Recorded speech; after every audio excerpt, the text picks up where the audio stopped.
Hello friends, कैसे हैं आप सब। दोस्तों, बहुत दिनों से मेरे पास रिक्वेस्ट आ रही है जब से रिजल्ट आया कि सर मस्ट डू लिस्ट दे दो, मस्ट डू लिस्ट दे दो। एक्चुअली ये मस्ट डू लिस्ट क्या होता है कि कॉम्बिनेशंस ऑफ क्वेश्चंस होते हैं जिसमें मैक्सिमम एडजस्टमेंट कवर हो जाती है, जिसके 3 से 5 बार रिवीजन करने के बाद आप पास हो जाते हैं।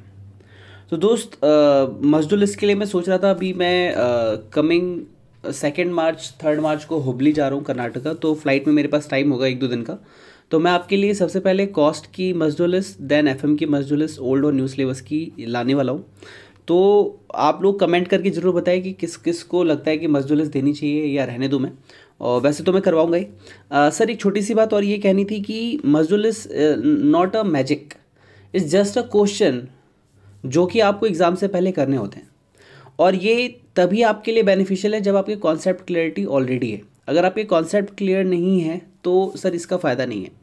मैंने अभी लास्ट टाइम बच्चों की रिक्वेस्ट पे 1-2 मतलब कि सब्जेक्ट वगैरह उठा के इनको इतने अच्छे से करवाया हुआ है।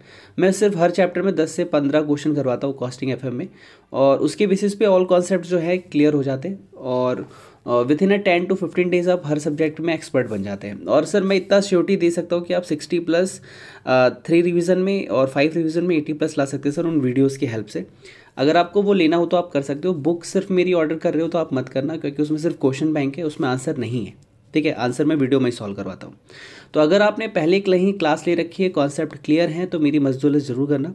और मुझे कमेंट बॉक्स में ज़रूर बताना कि कौन कौन चाहता है कि मस्ट डू लिस्ट हो। अब की बार एग्जामिशन आएगी वीएम सर के साथ, ठीक है। डोंट वरी, मैं हूँ आपके साथ। और कुछ लोग सर रिलाई करते हैं, कुछ लोग नहीं करते हैं, और इस बार मैं ज़्यादा डिले नहीं करूँगा। 5 मार्च मुझे टाइम दीजिए, मैं कॉस्टिंग और एफएम दोनों की मस्ट डू लिस्ट आपके साथ शेयर कर दूँगा। और मतलब मार्च एंड तक मैं आपको अकाउंट की भी दे दूंगा, एडवांस अकाउंट की भी दे दूंगा।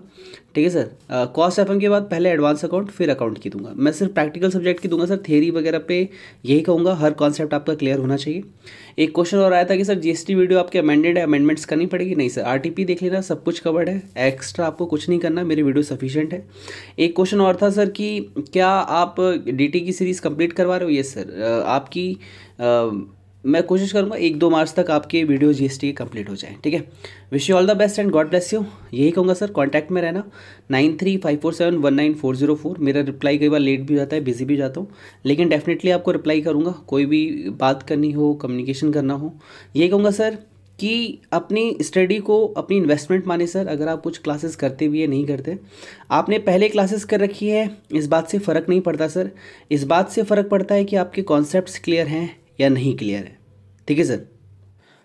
सर कुछ लोग मेरे से ये भी पूछते हैं कि सर आप बताओ आपकी नज़र में कौन सा बेस्ट टीचर है।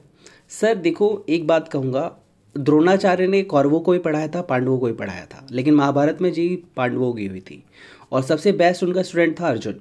तो सर टीचर सिर्फ आपको गाइड कर सकता है, कोई भी टीचर बुरा नहीं होता। ये आपकी डेडिकेशन होती है कि आप कितनी बातें सीरियसली लेके चलते हैं, कितना ज़्यादा आप एफर्ट अपनी तरफ से लगाते हैं। सर एकलव्य के पास टीचर भी नहीं था सर, उसने अपने गुरु द्रोणाचार्य जो वो अर्जुन से सीखते थे वहाँ पे, उसकी फ़ोटो बना के, मूर्त बना के, उनको ही अपना गुरु मान के सीख लिया था सर। आपके पास डेडिकेशन होनी चाहिए कि भैया आप कितनी डेडिकेशन के साथ आगे बढ़ना चाहते हो, कितना आपको आगे बढ़ना है, कितना आपकी बर्निंग डिज़ायर है सर, और कितना आपके अंदर पोटेंशियल है। बस सामने वाला आपको गाइड कर सकता है। मैं इस बार भी आपको करूँगा, कॉस्ट एफएम की भी मस्ट डू लिस्ट दूंगा। और जिन्होंने मेरे साथ कोर्स ज्वाइन किया कॉस्ट एफएम का, बहुत खुश हैं बच्चे, और बता रहे थे सर कॉन्सेप्ट क्लैरिटी काफ़ी अच्छी आई, कम क्वेश्चन हैं, लेकिन क्वेश्चन ऐसे हैं कि परफेक्ट है सर, एग्जाम ओरिएंटेड 100%। 10-12 क्वेश्चन में भी all adjustment, all concept cover हो जाते हैं। मैं ये नहीं कह रहा कि आप मेरा कोर्स बाय करें, मैं आपसे ये कह रहा हूँ कि कॉन्सेप्ट क्लियरिटी रख के मस्ट डू लिस्ट करना। मैं बहुत सारे बच्चों के रोज़ मैसेज आ रहे हैं, sir must do list, must do list. तो इस 5 मार्च तक मैं आपको कॉस्टिंग और एफएम की मस्ट डू लिस्ट ओल्ड और न्यू सिलेबस के अंदर दे दूंगा। ठीक है सर। और यही कहूँगा सर, अगर कॉन्सेप्ट क्लियर नहीं है तो पहले कॉन्सेप्ट क्लियर कीजिए, किसी भी टीचर की सर, जरूरी नहीं है सर मेरी, किसी भी टीचर की क्लासेस जो आपके आसपास हो, जिसकी आपको पेन ड्राइव पसंद हो, किसी की भी कर लेना सर। चाहे फास्ट ट्रैक कोर्स करो, फुल कोर्स करो, लेकिन करो सर, क्योंकि आप अटेम्प्ट लगा देते हैं सर विदाउट कॉन्सेप्ट क्लियरिटी के लिए। तो कॉन्सेप्ट क्लियरिटी होना आपके लिए बहुत ज़रूरी है सर।